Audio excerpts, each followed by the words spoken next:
Praise the lord. ఈ సాయంకాలపు వేళ దేవుడు నీకు ఇస్తున్న వాగ్దానము యోహాను సువార్త 14వ అధ్యాయము 1వ వచనం.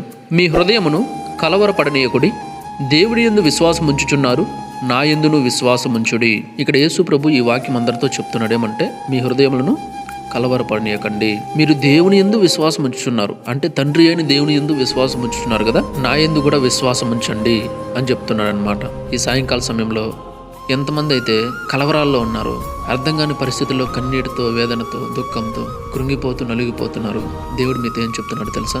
మీ హృదయములను కలవరపడనీయకండి, నా యందు విశ్వాసం ఉంచండి, నేను మీ జీవితాల్లో కలుగజేసుకొని మీ జీవితాల్లో కార్యాలు చేస్తాను. నువ్వు ఏ కలవరంతో బాధపడుతున్నా, ఏ కలతతో బాధపడుతున్నా, ఏ ఇబ్బందులను బట్టి, ఇరుకులను బట్టి, సమస్యలను బట్టి, బాధలను బట్టి నువ్వు కృంగిపోతున్నావో, బాధపడుతున్నావో, వాటిని నేను తీసేస్తా, వాటిని నేను తొలగిస్తా, వాటి నుంచి నీకు నేను ఆదరణనిస్తాను, నెమ్మదినిస్తా, సంతోషాన్ని ఇస్తా. నా యందు విశ్వాసం ఉంచు అని దేవుడు చెప్తున్నాడు అనమాట. చూడండి, దేవుని యందు విశ్వాసం ఉంచేవాళ్ళు ఎవరైనా సరే వాళ్ళు ఖచ్చితంగా సిగ్గుపడరు.